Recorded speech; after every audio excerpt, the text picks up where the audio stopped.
Good morning, students. Welcome back to the new session of learning in this lockdown period.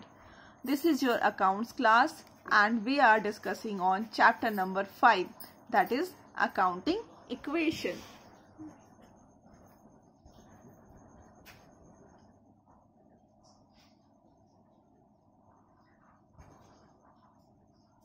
तो last class में हमने देखा था special items जो होते हैं, दैट इज अनअर्न्ड इनकम, ठीक है, आउटस्टैंडिंग एक्सपेंसेस, प्रीपेड एक्सपेंसेस, उन सबको कैसे ट्रीट किया जाता है एंड वो होता क्या है एंड उनकी अकाउंटिंग ट्रीटमेंट कैसे होती हैं, ठीक है।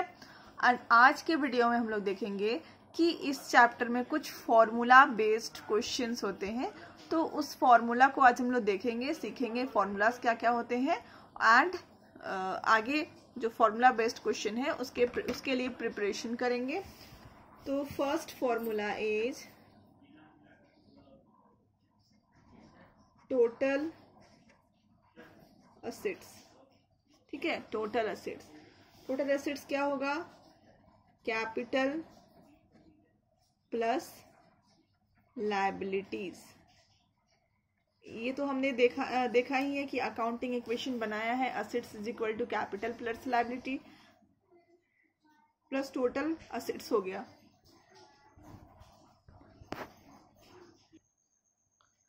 ओके, तो कैपिटल को, हमारा जो कैपिटल का दूसरा नाम होता है that is net worth.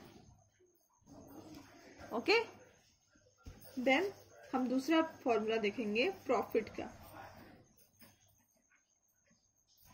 Profit is equal to revenue minus expenses.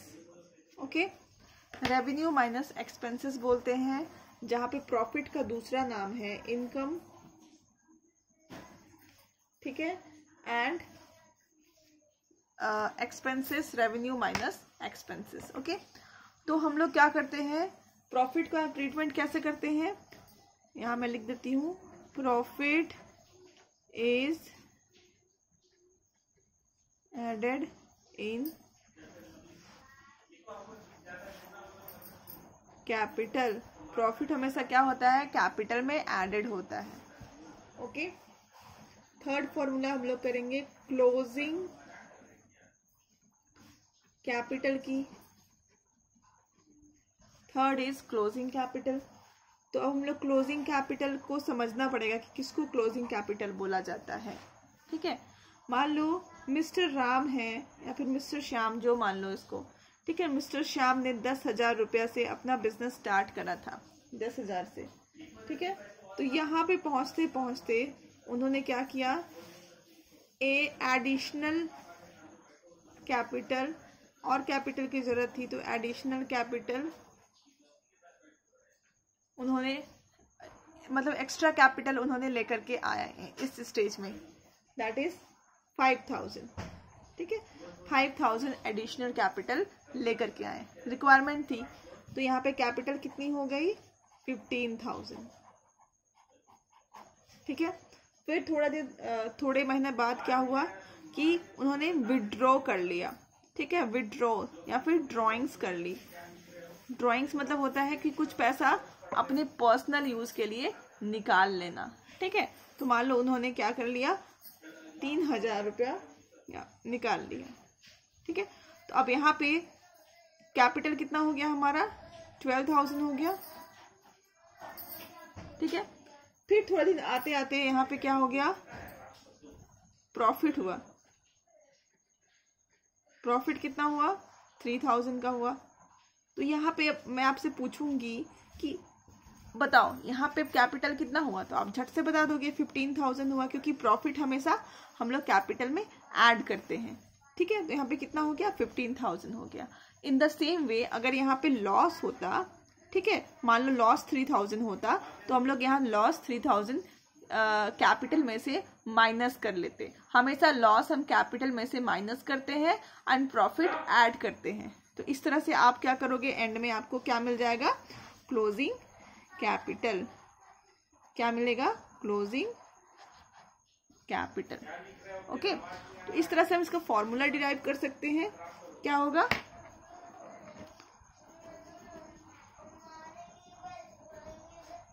Opening capital additional plus additional capital minus drawings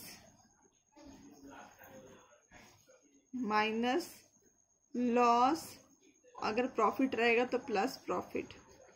ठीक है, दोनों में से कुछ एक ही होगा। दिस इज, दोनों में से कोई एक ही चीज होगा। ओके, तो ये हो गया। अब नेक्स्ट हमारा है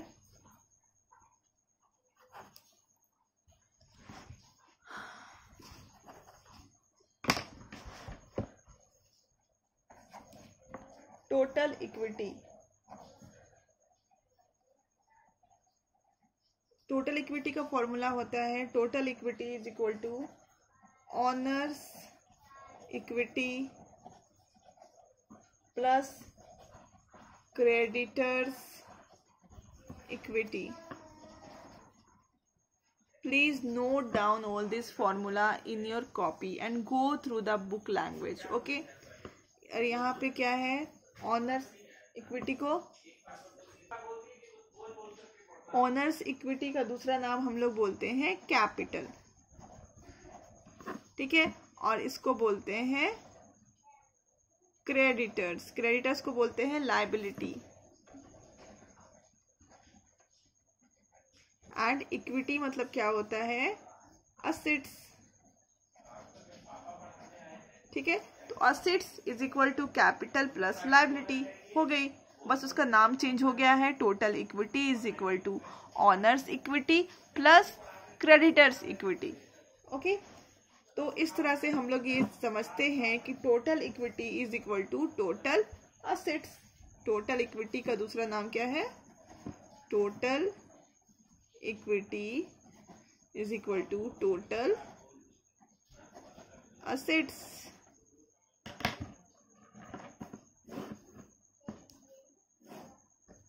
Okay, so this is all about the formula which you are going to use in this chapter. Okay, apart from this, अब हम एक दो एग्जाम्पल्स कर लेते हैं, कल से क्वेश्चन स्टार्ट करेंगे। बस मैं आपको ऐसे ही समझा देती हूँ। ठीक है, if the capital of a business is 70,000, आपको कैपिटल दे दिया गया है कितना? 70,000, एंड लायबिलिटी कितना है? 40,000। Then calculate the total assets. See the book is visible in this video. तो आपको जब चाहिए होगा तो आप क्या किया करो, वीडियो पॉज कर लो at this point of time and you can go through the book language also. ठीक है, तो यहाँ पे है बिजनेस का कैपिटल दे दिया गया है, लायबिलिटी दे दिया गया है, आपको टोटल एसेट्स निकालना है। टोटल एसेट्स का फॉर्मूला बहुत ही सिंपल होता है, total assets is equal to capital plus liability, और ये दोनों अमाउंट को आपको प्लस कर लेंगे, आ जाएगा total capital. Okay, then next is from the following information calculate the total assets of the business. ये सारे इंफॉर्मेशन को लेकर के आपको क्या फाइंड आउट करना है? Total assets of the business. ठीक है, कैपिटल 4 लाख है आपका। ठीक है, और क्रेडिटर्स 3 लाख है। ठीक है, कैपिटल 4 लाख है और क्रेडिटर्स 3 लाख है। ठीक है, और आपका साथ में क्या दिया गया है? Revenue earn during the period. Revenue का मतलब क्या होता है? रेवेन्यू का दूसरा नाम है profit. Revenue earn during the period that is 7,50,000। Okay, and expenses incurred. Okay, expenses incurred that is 2 lakh. Value of unsold stock that is, value of unsold stock मतलब होता है क्लोजिंग स्टॉक। ओके, तो अभी हम देखते हैं टोटल एसेट्स कैसे निकालते हैं। Liabilities plus capital plus profit, क्योंकि हमेशा आप देखना, आप इक्वेशन बनाते हो तो क्या करते हो? प्रॉफिट को कैपिटल में आप लोग ऐड करते हो। ठीक है, तो इसमें हमें तो लायबिलिटी दे दिया गया है 3 लाख। ठीक है, इसमें कोई भी सोचने वाली बात ही नहीं है। देन कैपिटल दिया हुआ है 4 लाख। ओके, अब प्रॉफिट देखिए आप, प्रॉफिट जो हमारा रेवेन्यू हुआ है उसमें से हम जो एक्सपेंसेस है वो माइनस कर लेते हैं। मान लो आपने प्रॉफिट कमाया 10 रुपया, ठीक है, और उसमें से 2 रुपया आपने रिक्शा भाड़ा दे दिया, तो आपका प्रॉफिट, एक्चुअल प्रॉफिट कितना हुआ? 8 रुपया। इन द सेम वे यहाँ पे टोटल प्रॉफिट कितना था? 7,50,000, बट एक्सपेंसेस कितना का हुआ? उस पूरे साल भर में एक्सपेंसेस 2 लाख का हुआ। ठीक है। तो 2 लाख आप माइनस कर दोगे तो आ जाएगा 5,50,000 और तीनों को ऐड करोगे तो इस साल का क्या आ जाएगा, एंड का टोटल असेट्स आ जाएगा। और क्लोजिंग स्टॉक को इसीलिए हमने कोई भी कंसिडरेशन में नहीं लिया है क्योंकि ये ऑलरेडी इंक्लूडेड होता है इसमें। ओके सो आज के वीडियो में मैं बस इतना ही आपको एक्सप्लेन कर रही हूँ। नेक्स्ट वीडियो में मैं आपके सारे क्वेश्चन सॉल्व करना स्टार्ट करूँगी। Okay so please go through the book and whatever I have taught you, make notes for that and go through it, ठीक है, so that in the next video you can start solving sums with me. Till then, keep learning, stay safe.